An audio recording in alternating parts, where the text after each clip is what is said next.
Yep, I'm out here at Astrowest, and where are we located at in New York? We are at 102 West 79th Street in Manhattan, New York. Oh wow! Right behind the Museum of Natural History, right next to Central Park. And how long has this family-run business, been around? It's a third generation family business. The owner's grandfather opened the first store in the late 50s. He was one of the pioneers in popularizing mineral collecting in the mainstream in North America.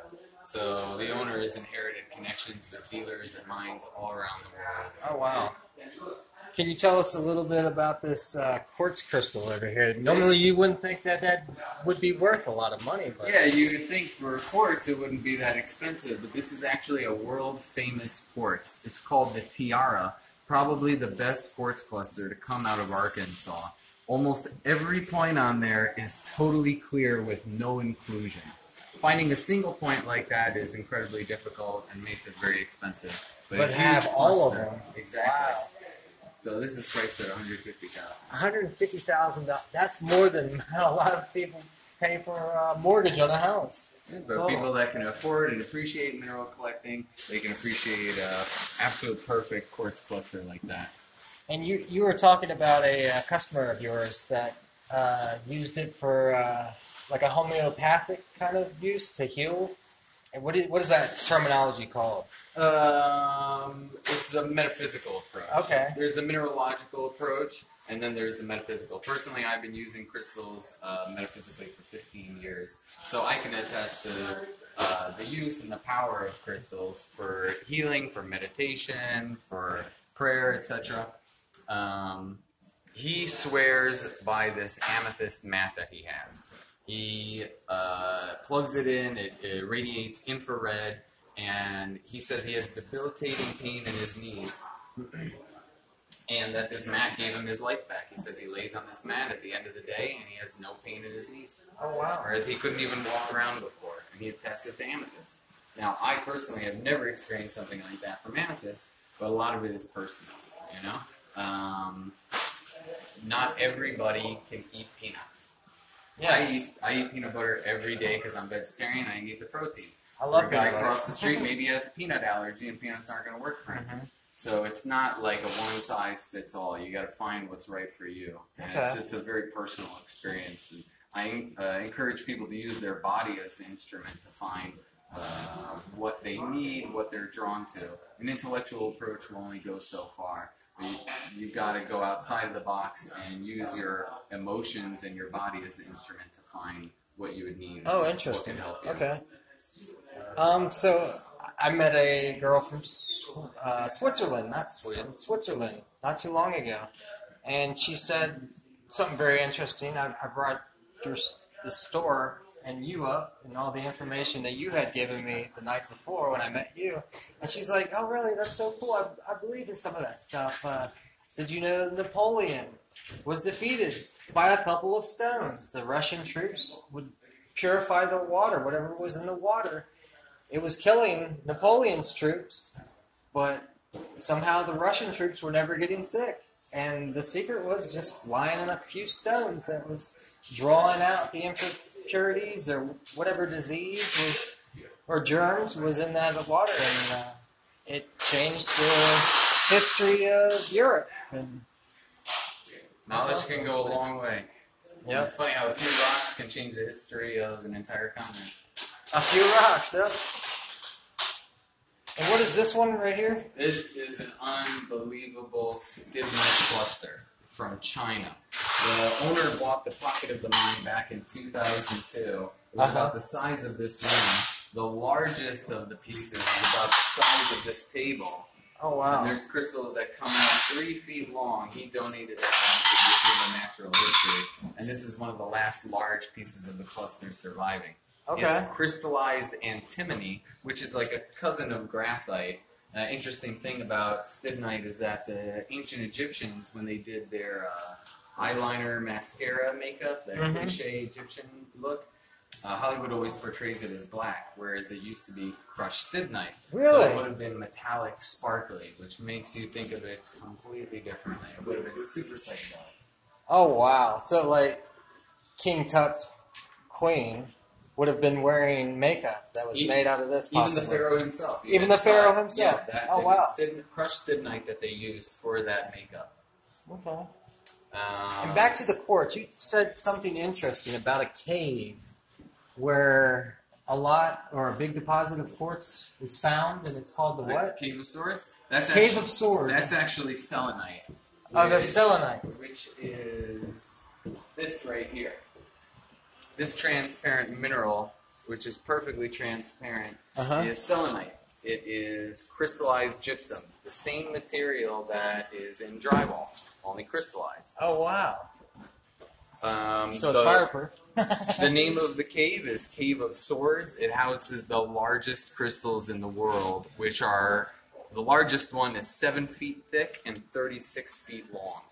It used to be open to the public, but just last year Mexico declared it a national treasure and closed it to the public. Oh wow. In order to better preserve it for future generations, which it should be. Selenite has a hardness of 2, so I can actually damage this with my fingernail by scratching it. So every footstep in the cave was creating damage. In order to preserve it for future generations, which it should be, they closed it until they could figure out some alternative. I seen on the card you guys also sell fossils. Yeah. Are these shark teeth? These are megalodon shark teeth. Oh, prehistoric shark. Largest shark that ever lived. The biggest ones, I think, got about 3 school buses long. They're around from roughly 100 million years to 1 million years ago.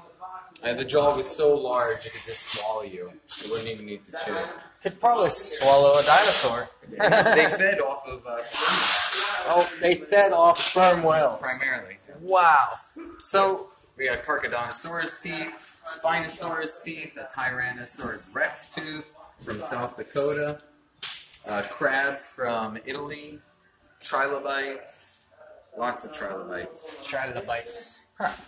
We even got a real rock lobster. A rock lobster. Wow. 80 million years old from Iceland. Iceland. Oh wow, I was in Iceland when I went to England. Oh yeah. It was a stop. Covered. My favorite is the ammonites. Here we got a pyritized and calcified ammonite. Here these are opalized and still in matrix. And my absolute favorite, an ammonite ammonite.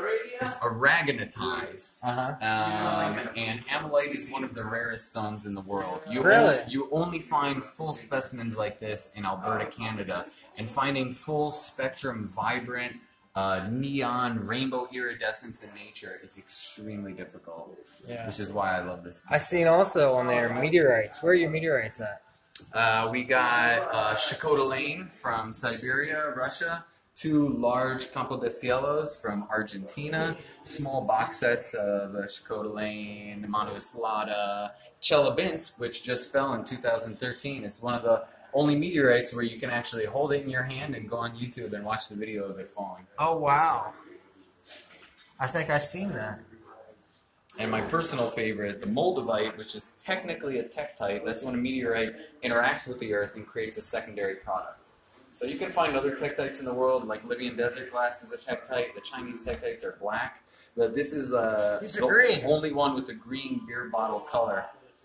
And I'll show you something really cool when you hold it to the light. It's just a really beautiful room.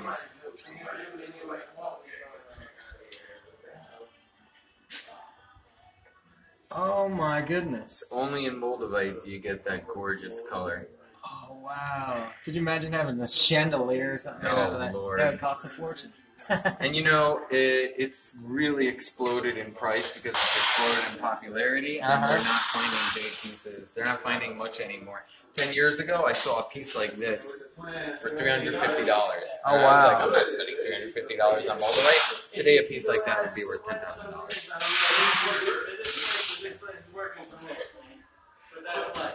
Alright, what's your name? Philip Klein.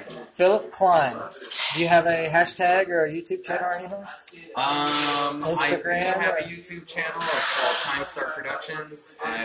Prime Star Productions? Time Star Productions. Time Star Productions, okay. Yeah, I made a couple biographies on my best friend. I think I'm going to start making videos here in Minerals too. And Minerals, I heard you had a interest in George Washington, also. An obsession in Revolutionary War history. I moved to Park Slope, right across the street from Prospect Park, where I learned that the Battle of Long Island happened. So I started doing research into the Battle of Long Island, got me deeper into Revolutionary War history, and I found out that that location is where George Washington made a career change. For the first time in his career, he made a big change. He retreated. He never retreated in his military career before that.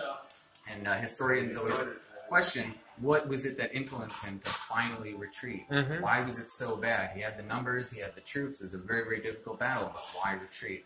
And that was actually what helped him win the Revolutionary War. He retreated up to Manhattan, all the way up to like where Westchester is, across the Hudson.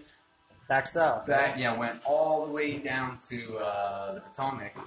Is that Potomac? I think Valley Forge, wasn't that? Yeah. Was it Valley Forge? Well, yeah, he crossed the Potomac, and it was Christmas Eve. They agreed to not fight each other, and then the most gangster move, classic American move, in the middle of the night, in the early hours of dawn, snuck over and slaughtered on Christmas Eve. But then the British retreated all the way back for months. And eventually lost, and that was one of the biggest moves that helped us win the Revolutionary War. During the iceberg, you said there was ice in the river, and there's that famous picture or something? That classic painting of George Washington crossing the Potomac, and they're pushing away big icebergs. And then Valley Forge in Pennsylvania was after that. It was his last hurrah to push the British out of Philadelphia, because they had overtaken Philadelphia. Absolutely. And it was one of our last victories of our independence. That's why I always tell people that are our age, they're like, I don't know what I'm doing with my life, I'm wasting my life, I'm not being productive, blah, blah, blah. And I say, hey, George Washington didn't even do what he was famous for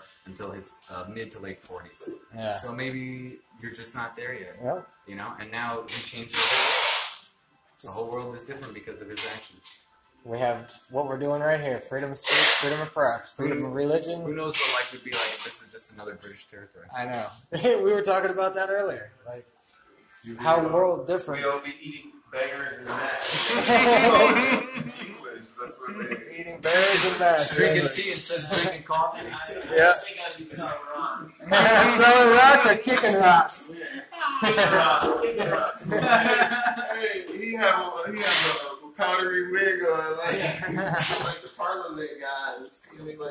Oh, you guys are taking the piss now. All right, thanks, guys.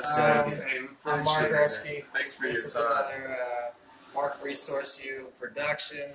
Thank you again. What is your name again? Philip Klein. Philip Klein. What is the name of your YouTube? Philip with an F. I'm Philip Klein.